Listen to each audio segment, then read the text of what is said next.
प्रिय विद्यार्थियों, Vande Mataram. Current affair श्रृंखला का भाग 4, जिसमें आज हम 7-8 जुलाई 2021 के 10 महत्वपूर्ण प्रश्नों पर चर्चा करेंगे। शुरू करते हैं हमारे आज के पहले प्रश्न से। पहला प्रश्न है, भारत सरकार ने किस दृष्टिकोण को साकार करने के लिए एक नए मंत्रालय, सहकारिता मंत्रालय का गठन किया है? अभी हाल ही में भारत सरकार ने एक नई मिनिस्ट्री, कोऑपरेटिव मिनिस्ट्री का गठन किया है। तो कोऑपरेटिव मिनिस्ट्री किस पर्सपेक्टिव से, किस दृष्टिकोण से इसका गठन किया गया है? विकल्प है हमारे सामने। ए, सशक्त भारत, समावेशी भारत। बी, सहकार से समृद्धि। सी, सबका साथ, सबका विकास, सबका विश्वास। डी, ग्रामोदय से भारत उदय। तो इसका सही उत्तर होगा विकल्प बी, सहकार से समृद्धि। सहकार से समृद्धि। नवगठित सहकारिता मंत्रालय सहकार से समृद्धि अथवा सहयोग के माध्यम से समृद्धि के दृष्टिकोण को लागू करेगा। सहकार से समृद्धि या सहयोग के माध्यम से समृद्धि के दृष्टिकोण को लागू करेगा। और नई कोऑपरेटिव मिनिस्ट्री देश में सहकारिता आंदोलन यानी कोऑपरेटिव मूवमेंट को मजबूत करने के लिए एक अलग कानूनी, प्रशासनिक और नीतिगत ढांचा क्या है, पेश करेगा। इसके साथ ही कम्युनिटी बेस्ड यानी समुदाय आधारित कम्युनिटी बेस्ड विकासात्मक भागीदारी को सुनिश्चित करने का काम करेगा कोऑपरेटिव मिनिस्ट्री। इसके साथ ही जो कोऑपरेटिव से संबंधित जो उद्योग चल रहे हैं उनके संबंध में ईज ऑफ डूइंग बिजनेस को प्रोत्साहित करेगा। मल्टी स्टेट कोऑपरेटिव सोसाइटीज के विकास को सक्षम करने के लिए काम करेगा नई कोऑपरेटिव मिनिस्ट्री। अब बात करते हैं सहकारिता के बारे में। सहकारिता आंदोलन आजादी के पहले से चल रहा है और सहकारिता हर विकासशील देश में जो सीमित संसाधनों में काम कर रहे हैं उनके लिए सहकारिता एक मूलभूत आवश्यकता है। इसका सिद्धांत क्या है? सहकारिता का सब एक के लिए और एक सब के लिए के सिद्धांत पर काम करता है। सहकारिता के सिद्धांत पर आधारित है। यह सामान्य आवश्यकता वाले व्यक्तियों का एक स्वैच्छिक संघ है। सामान्य आवश्यकता वाले व्यक्तियों का एक स्वैच्छिक संघ है जो साझे आर्थिक हितों को प्राप्त करने के लिए एक साथ आते हैं। तो साझे आर्थिक हितों को प्राप्त करने के लिए एक साथ आते हैं। और कुछ उदाहरण कोऑपरेटिव सोसाइटीज के जैसे उपभोक्ता सहकारी समितियां हैं, सहकारी विपणन मार्केटिंग समितियां हैं, सहकारी ऋण समितियां हैं। ये कुछ उदाहरण हैं कोऑपरेटिव सोसाइटीज के। और सहकारिता को संवैधानिक दर्जा दिया गया था। 97वां संविधान कॉन्स्टिट्यूशनल अमेंडमेंट 2011 के माध्यम से सहकारिता को संवैधानिक दर्जा देने का काम किया गया है। और इसे आर्टिकल 19(1)(c) के अंदर आर्टिकल 19 में 6 प्रकार की स्वतंत्रताएं दी गई हैं। उसमें से 19(1)(c) जो संघ बनाने की स्वतंत्रता है, और संघ बनाने की स्वतंत्रता में सहकारी समिति बनाने की स्वतंत्रता दी गई है। इसी तरह डीपीएसपी का, नीति निर्देशक तत्वों का आर्टिकल 43B के अंदर सहकारी समितियों के बारे में चर्चा की गई है। आर्टिकल 9B कॉन्स्टिट्यूशन का भाग 9B के अंदर भी सहकारी समितियों के बारे में बात की गई। ये जोड़ा गया था 97वें संविधान संशोधन के माध्यम से 2011 में। भाग 9 जो पंचायती राज से संबंधित है, 9A जो नगरपालिका से संबंधित है, और 9B को 97वां संविधान संशोधन से जोड़कर क्या कोऑपरेटिव सोसाइटीज के बारे में बात की गई। बात करते हैं हमारे आज के दूसरे प्रश्न से। दूसरा प्रश्न है, अभी हाल ही में सुप्रीम कोर्ट ने आईटी अधिनियम की किस धारा को लेकर, जिसे कोर्ट ने निरस्त कर दिया था कि गलत इस्तेमाल पर केंद्र को नोटिस जारी किया? विकल्प है A 66A, B 52B, C 27A, D 67। IT अधिनियम की धारा अभी हाल में चर्चा में भी रही है, वो है 66A। 66A जिसको क्या है, 66A को सुप्रीम कोर्ट ने 2015 में आईटी अधिनियम 2000 जिसको 2008 में अमेंडमेंट किया गया, आईटी अधिनियम की धारा 66A जिसको 2015 में श्रेया सिंघल बनाम भारत संघ मामले में सुप्रीम कोर्ट ने इसको असंवैधानिक करार देते हुए इस धारा को निरस्त कर दिया था। आईटी अधिनियम की धारा 66A को निरस्त कर दिया था। क्या आधार दिया था कोर्ट ने इस धारा को मनमाना अस्पष्ट मानते हुए इसे संविधान के अनुच्छेद 19A किसकी बात करता है, वाक और अभिव्यक्ति की स्वतंत्रता का इस धारा को उल्लंघन माना और धारा 66A को निरस्त कर दिया। निरस्त करने के बाद भी अब 7 सालों में इस धारा को क्या है कि इस धारा के तहत मामले अभी भी दर्ज हो रहे थे। 2015 के बाद से अब तक 1307 से अधिक मामले इस धारा के तहत दर्ज किए गए। तो कोर्ट ने कारण पूछा, जब धारा को रद्द ही कर दिया है तो इस धारा के तहत मामले कैसे दर्ज किए गए। कोर्ट ने इस पर हैरानी जताई। बात करते हैं क्या थी आईटी अधिनियम की धारा 66A, जो बात करती थी कंप्यूटर या मोबाइल फोन या टैबलेट जैसे किसी संचार उपकरण के माध्यम से आपत्तिजनक संदेश भेजने पर अधिकतम 3 साल की जेल और जुर्माने का प्रावधान किया गया था। अधिकतम 3 साल की जेल और जुर्माने का प्रावधान किया गया था किसी संचार माध्यम से आपत्तिजनक संदेश भेजने पर। लेकिन इस धारा का लगातार गलत यूज होने पर 2015 में श्रेया सिंघल केस के अंदर सुप्रीम कोर्ट ने इस धारा को निरस्त कर दिया था। बात करते हैं प्रश्न संख्या 3 पर। प्रश्न संख्या 3 क्या है, आत्मनिर्भर भारत अभियान कब शुरू किया गया। विकल्प है हमारे सामने, ए मार्च 2020, बी मई 2020, सी जुलाई 2020, डी नवंबर 2020। आत्मनिर्भर भारत अभियान कब शुरू किया गया, शुरू किया गया मई 2020 के अंदर शुरू किया गया। मई 2020 आत्मनिर्भर भारत अभियान लॉन्च किया मई 2020 में। उद्देश्य क्या है, आत्मनिर्भरता का लक्ष्य। आत्मनिर्भरता का लक्ष्य स्थानीय उत्पादों के निर्माण को, लोकल प्रोडक्ट, स्थानीय उत्पादों के निर्माण को प्रोत्साहित करना। 20 लाख करोड़ का आर्थिक प्रोत्साहन पैकेज इसमें रखा गया, जो जीडीपी के 10% के बराबर था। और आत्मनिर्भर भारत अभियान का उद्देश्य क्या था, लॉन्च करते वक्त प्रधानमंत्री जी ने बोला कि अब दुनिया 2 भागों में बट गई है, एक प्री कोविड एरा और एक पोस्ट कोविड एरा। तो पोस्ट कोविड एरा में हमें क्या चाहिए, हमें स्थानीय उत्पादों पर अपने देश के अंदर वस्तुओं के निर्माण को क्या है, प्रोत्साहन देना होगा। तो पोस्ट कोविड दुनिया की उन्होंने बात की, वोकल फॉर लोकल, स्थानीय को क्या है कि प्रोत्साहित करना है, वोकल फॉर लोकल। और इस संकट में कोरोना जैसे संकट में अवसर को देखना हमें क्या है कि डिपेंडेंसी को, किसी भी प्रकार की डिपेंडेंसी को खत्म करना है। स्थानीय स्तर पर हमें क्या है कि आत्मनिर्भर बनना है। आत्मनिर्भर भारत अभियान 4L पर बेस्ड है। लैंड, किसी भी इंडस्ट्री को लगाने के लिए भूमि एक्विजिशन जरूरी है। लैंड, लेबर, एक कुशल लेबर जो है, एक सस्ता और कुशल श्रम, लिक्विडिटी और लॉज, इन पर फोकस किया गया है। 4L पर इसमें फोकस किया गया है। इसके साथ 5 पिलर आत्मनिर्भर भारत अभियान के डिसाइड किए गए हैं। 5 पिलर कौन से, economy, infrastructure, technology, vibrant demography और डिमांड।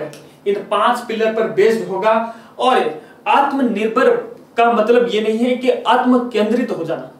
आत्मनिर्भर का मतलब ये नहीं है आत्म केंद्रित हो जाना या ग्लोबलाइजेशन को नकार देना। इसका मतलब ये कतई नहीं है। भारत ने हमेशा वसुधैव कुटुंबकम का सपोर्ट किया है और इसका मतलब क्या है, आत्मनिर्भर होने का दुनिया से जुड़े हुए रहते हुए आर्थिक विकास के साथ लोगों की जीवन की गुणवत्ता को बेहतर करने के लिए आत्मनिर्भर भारत अभियान शुरू किया गया। बात करते हैं हमारे आज के प्रश्न संख्या 4 पर। 4 है टेली लॉ। टेली लॉ पहल किस मंत्रालय विभाग द्वारा शुरू की गई। तो विकल्प है, ए गृह मंत्रालय, होम मिनिस्ट्री, बी सूचना और प्रसारण मंत्रालय, इंफॉर्मेशन एंड ब्रॉडकास्टिंग मिनिस्ट्री, कानून व न्याय, लॉ एंड जस्टिस मिनिस्ट्री, विज्ञान और प्रौद्योगिकी, साइंस एंड टेक्नोलॉजी डिपार्टमेंट विभाग द्वारा। तो इसका सही उत्तर होगा टेली लॉस की पहल किसके द्वारा, कानून और न्याय मंत्रालय द्वारा शुरू की गई है।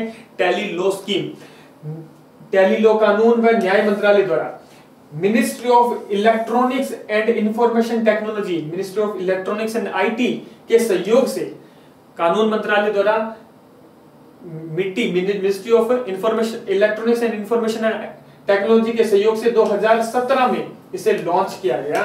50,000 कॉमन सर्विस सेंटर नेटवर्क के माध्यम से 34 राज्य 34 स्टेट और केंद्र शासित प्रदेशों के 633 जिलों में यह काम कर रहा है। उद्देश्य क्या है टेलीलॉ स्कीम का? नागरिकों हेतु कानूनी सहायता वीडियो कॉन्फ्रेंसिंग वीसी टेलीफोन द्वारा वकील व नागरिकों को कनेक्ट करना, उनको जोड़ना। अभी हाल में चर्चा में क्यों रहा टेलीलॉ? न्याय विभाग ने कॉमन सर्विस सेंटर के माध्यम से टेलीलॉ कार्यक्रम के अंतर्गत 9 लाख से अधिक लाभार्थियों तक पहुंचने का नया रिकॉर्ड बनाने पर एक कार्यक्रम अभी हाल ही में लॉन्च किया गया, एक कार्यक्रम आयोजित किया गया था टेलीलॉ से संबंधित। अब बात करते हैं कि जो नागरिकों को तक कानून की पहुंच सुनिश्चित करना, नागरिकों और वकीलों को एक साथ जोड़ना, या मैं बात करूं कि सस्ता न्याय, सुलभ न्याय, तीव्र न्याय सुनिश्चित करने की दिशा में यह एक महत्वपूर्ण कदम है। संविधान का आर्टिकल 39A जो बात करता है फ्री लीगल एड की, यानी निशुल्क विधिक सहायता की बात करता है, उसको इंप्लीमेंट करने का काम करता है। इसके अलावा नेशनल लीगल सर्विस अथॉरिटी यानी नालसा भी काम कर रही है, जिसकी स्थापना 1987 में हुई। नालसा भी इस तरह की गतिविधियों में एक सस्ता न्याय सुलभ करवाने के लिए, जो वंचित है, गरीब है, उस तक कानून की पहुंच सुनिश्चित करने के लिए नालसा काम कर रहा है। नालसा राष्ट्र स्तर पर और स्टेट स्तर पर स्टेट लीगल सर्विस अथॉरिटी काम कर रही है। इसी तरह डिस्ट्रिक्ट स्तर पर भी लीगल सर्विस अथॉरिटी काम करती है। तो ये 87 के एक्ट के माध्यम से गठित किया गया। लोक अदालतें जो चलती हैं, लोक अदालतें भी किसके द्वारा? नालसा द्वारा आयोजित की जाती है। और ये सभी कॉन्स्टिट्यूशन के आर्टिकल 39A जो 39A बोलता है फ्री लीगल एड को, निशुल्क विधिक सहायता को, उसको इंप्लीमेंट करने का काम करती है। बात करते हैं प्रश्न संख्या 5 पर, निपुण भारत कार्यक्रम अभी हाल ही में लॉन्च किया गया। निपुण भारत कार्यक्रम हाल ही में किस मंत्रालय द्वारा इसको शुरू किया गया है? विकल्प है कौशल विकास मंत्रालय, अल्पसंख्यक मामलात मंत्रालय, शिक्षा मंत्रालय, सामाजिक न्याय व अधिकारिता मंत्रालय। तो इसका सही उत्तर क्या होगा? सही उत्तर होगा इसका सी, शिक्षा मंत्रालय द्वारा लॉन्च किया गया है निपुण भारत। क्या अर्थ है पूरा निपुण का? निपुण का अर्थ है national initiative for proficiency in reading with understanding and numeracy.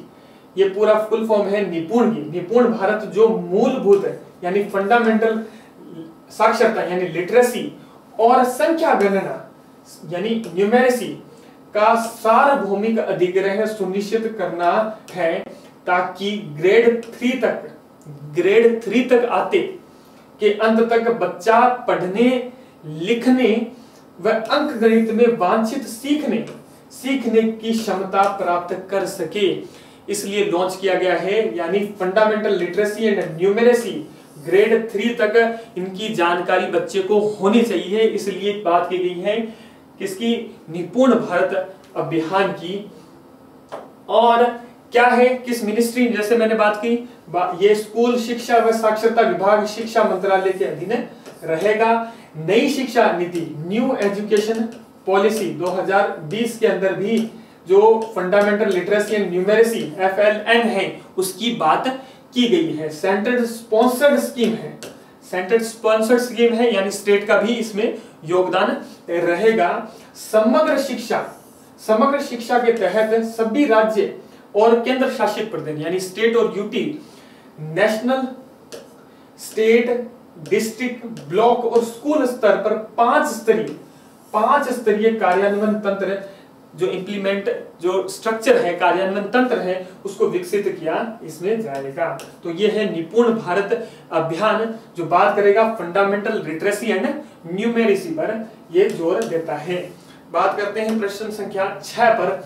प्रश्न संख्या 6 है, अभी हाल ही में विश्व स्वास्थ्य संगठन यानी WHO ने पश्चिमी प्रशांत क्षेत्र के किस देश को मलेरिया मुक्त घोषित किया है? विकल्प है हमारे सामने, A Japan, B Cambodia, C Singapore, D China. तो इसका सही उत्तर क्या होगा? सही उत्तर होगा डी, चीन को अभी पश्चिम प्रशांत में चीन को WHO ने क्या घोषित कर दिया है? मलेरिया मुक्त घोषित कर दिया है। चीन उत्तर होगा इसका। WHO ने पश्चिमी प्रशांत क्षेत्र में चीन को मलेरिया मुक्त घोषित कर दिया है। अब तक 40 देशों और क्षेत्रों को मलेरिया मुक्त घोषित किया जा चुका है। अब तक 40 देशों को मलेरिया मुक्त घोषित किया जा चुका है। वर्ल्ड मलेरिया रिपोर्ट 2020 क्या बोलती है? 2020 वर्ल्ड मलेरिया रिपोर्ट बोलती है सर्वाधिक मलेरिया के मामले जो दर्ज किए गए वो है अफ्रीकी कंट्रीज में सर्वाधिक दर्ज किए गए हैं मलेरिया के मामले। भारत में बात करें तो इस रिपोर्ट में बताया गया है कि भारत में क्या है कि गिरावट देखने को मिली है। क्या गिरावट देखने को मिली है? 20 मिलियन से 6 मिलियन मलेरिया के मामले हो गए हैं। गिरावट भारत में देखने को मिली है। WHO की एक पहल है, एक इनिशिएटिव है E2025। E2025 पहल किससे संबंधित है? WHO से संबंधित है। क्या बात करती है? 2025 तक 25 देशों को 2025 तक 25 देशों को मलेरिया मुक्त घोषित करना है। 2025 तक 25 देशों को मलेरिया मुक्त घोषित करने के लिए E2025 शुरू किया। भारत के प्रयास अब तक क्या है? भारत के प्रयास 2015 में भारत ने प्रयास इस संदर्भ में शुरू किए। 2016 में स्वास्थ्य एवं परिवार कल्याण मंत्रालय ने यानी हेल्थ और फैमिली वेलफेयर मिनिस्ट्री ने national framework for malaria elimination launch किया।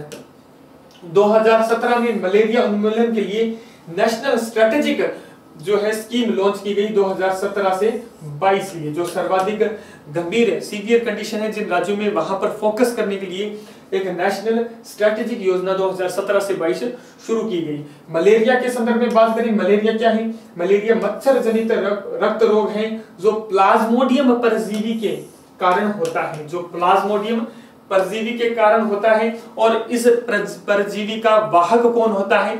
वाहक होता है मादा एनाफिलीज मच्छर। क्या है? इसका वाहक होता है। मलेरिया सर्वाधिक देखने को कहां मिलता है? उष्णकटिबंधीय क्षेत्रों में और उपोष्णकटिबंधीय क्षेत्रों में मिलता है।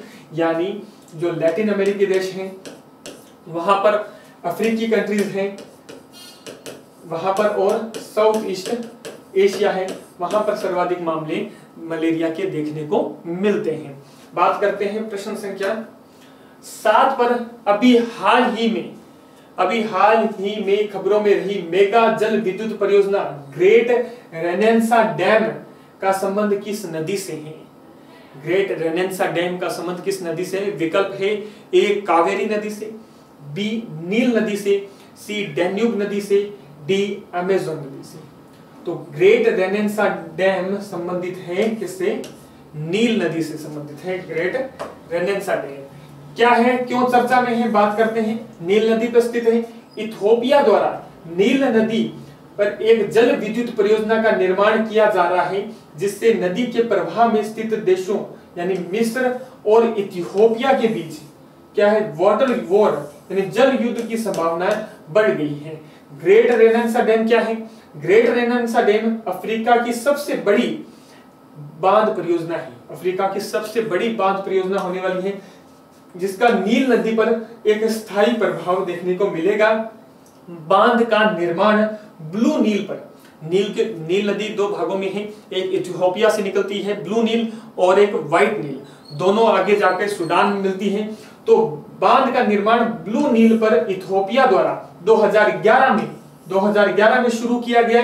अफ्रीका का यह सबसे बड़ा डैम होने वाला है। अफ्रीका का सबसे बड़ा डैम होगा ग्रेट रेनेसा डैम। बात करते हैं नील नदी के बारे में। विश्व की सबसे लंबी नदी है नील नदी। नील नदी की 2 सहायक नदियां हैं। एक को बोलते हैं व्हाइट नील जिसका उद्गम होता है विक्टोरिया झील मध्य अफ्रीका से। दूसरा है ब्लू नील जिसका उद्गम होता है लेक टाना इथियोपिया से। दोनों आगे चलकर क्या है, खार्तूम सूडान में मिलती है जो आगे सूडान से मिस्र और मिस्र के बाद भूमध्य सागर में विलय हो जाती है। इसके ज्योग्राफिकल लोकेशन की मैं बात करूं अभी, आप देख सकते हैं Ethiopia, South Sudan, Sudan, Egypt, Mediterranean Sea, और यहाँ पर ये है ग्रेट रेनेसा डैम जो बन रहा है, और यहाँ से निकल रही है ये ब्लू नील, और नीचे से व्हाइट नील, और ये खार्तूम सूडान जहां पर दोनों मिल रही है, और यहाँ से ये मेडिटेरियन सी में प्रवाहित होती है।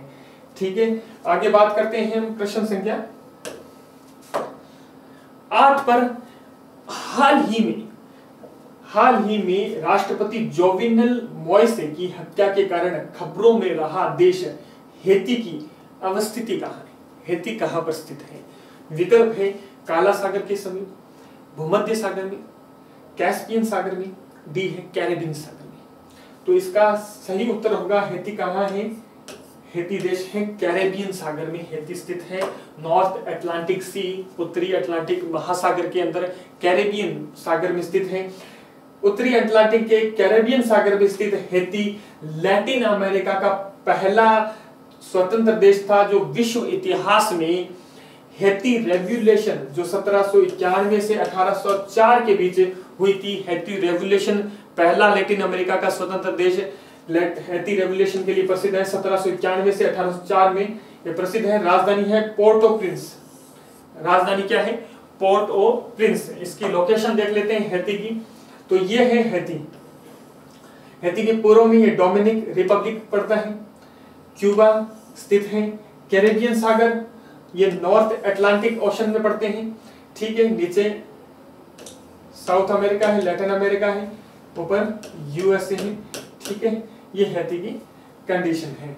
ज्योग्राफिकल लोकेशन हमें देखने को मिली। बात करते हैं प्रश्न संख्या 9 पर। प्रश्न संख्या 9 है, हाल ही में किस राज्य की विधानसभा ने विधान परिषद के गठन हेतु संकल्प पारित किया? विकल्प है हरियाणा, बी तमिलनाडु, सी पश्चिम बंगाल, डी ओडिशा। तो सही उत्तर क्या होगा इसका? सही उत्तर होगा भी पश्चिम बंगाल ने विधान परिषद यानी उच्च सदन या बोलूं स्थायी सदन राज्य के अंदर उच्च सदन या स्थायी सदन के निर्माण के लिए एक प्रस्ताव पारित किया है। तो विधान परिषद और विधानसभा दो सदन है राज्यों के संदर्भ में। आर्टिकल 169 कॉन्स्टिट्यूशन का आर्टिकल 169 किसकी बात करता है? विधान परिषद के गठन की बात करता है। गठन कैसे होता है विधान परिषद का? विधान परिषद का गठन होता है, राज्य विधानसभा क्या करेगी? एक स्पेशल मेजोरिटी से एक प्रस्ताव पारित करेगी, और उस प्रस्ताव पारित करने के बाद वो संसद को भेजेगी, और संसद क्या है कि सिंपल मेजोरिटी से एक प्रस्ताव पारित कर विधान परिषद का गठन करेगी। तो विधान परिषद का गठन कौन करता है? संसद द्वारा इसका गठन किया जाता है, और संसद ही इसको क्या है कि समाप्त करती है अगर समाप्ति का प्रस्ताव राज्य पारित करता है। अभी वर्तमान में कितने राज्यों में? 6 राज्यों में क्या है उच्च सदन काम कर रहा है। अभी 6 राज्यों में उच्च सदन है। कौन कौन से 6 राज्यों में है?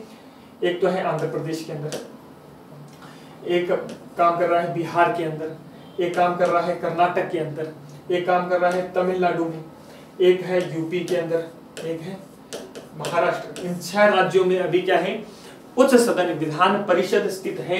अभी राजस्थान गवर्नमेंट ने भी क्या है कि विधान परिषद गठन करने का मंजूरी दे दी है। राजस्थान ने भी क्या कर दिया अभी हाल में? राजस्थान ने भी इसके गठन का मंजूरी दे दी है उच्च सदन की। ठीक है, तो अगर राजस्थान और पश्चिम बंगाल दोनों मंजूर हो जाते हैं, दोनों पास हो जाते हैं, संसद से इनकी स्वीकृति हो जाती है, तो संख्या कितनी हो जाएगी? 8 राज्यों में विधान परिषद हो जाएगी। तो विधान परिषद आर्टिकल 169 में इसका जिक्र किया गया है। विधान परिषद का आकार कैसा होता है? आकार पर बात करूं तो इसका आकार कॉन्स्टिट्यूशन में बताया गया है कि विधान सभा के आकार का 1/3 से ज्यादा नहीं हो सकता। ठीक है, और न्यूनतम, अधिकतम तो इतना रहेगा, और न्यूनतम कितना होगा? न्यूनतम होगा 40 सदस्य। ठीक है, न्यूनतम 40 और अधिकतम 1/3 विधानसभा का 1/3 रहेगा, अधिकतम 1/3 रहेगा। और न्यूनतम 40 रहेगा। 1/3 क्यों रखा है? क्योंकि विधानसभा जो है लोकप्रिय सदन है, तो उस सदन की लोकप्रिय सदन जो प्रत्यक्ष निर्वाचित होता है तो उसकी महत्ता बरकरार रखने के लिए इसका 1/3 संख्या अधिकतम रखी है, न्यूनतम संख्या रखी है 40। और स्थायी सदन है, उम्र रहती है 30 वर्ष सदस्यों के लिए और 6 वर्ष कार्यकाल रहता है प्रति सदस्य का, और 1/3 सदस्य क्या है कि हर 2 साल में रिटायर होते हैं, रिप्लेस होते हैं। तो ये 2 उच्च सदन के गठन करने का प्रस्ताव पश्चिम बंगाल ने पास कर दिया है, राजस्थान ने इसके गठन की मंजूरी दे दी है। बात करते हैं आज के अंतिम प्रश्न पर। अंतिम प्रश्न क्या है? राजस्थान सरकार द्वारा मुख्यमंत्री युवा रोजगार योजना के तहत कितनी राशि रोजगार स्थापित करने हेतु कितनी राशि तक का ऋण उपलब्ध करवाया जाता है? विकल्प है 1 लाख, बी 5 लाख, 10 लाख, 15 लाख। तो मुख्यमंत्री युवा रोजगार योजना के तहत 1 लाख रुपए तक का ऋण उपलब्ध करवाया जाता है। 2019-20 में योजना लॉन्च की गई। इसका जो टैगलाइन है, हुनर का हर हाथ रहे रोजगार के साथ। हुनर का हर हाथ रहे रोजगार के साथ। फंडिंग कैसे होगी? राज्य के ग्रामीण क्षेत्रों के हुनरमंद बेरोजगार युवाओं को RIICO, RFC, SC, ST, OBC minority finance corporation द्वारा 1 लाख रुपए तक का ऋण उपलब्ध करवाया जाएगा। यह है मुख्यमंत्री युवा रोजगार योजना। इसके साथ ही हम विराम देते हैं आज की कक्षा को। जय हिंद, जय भारत।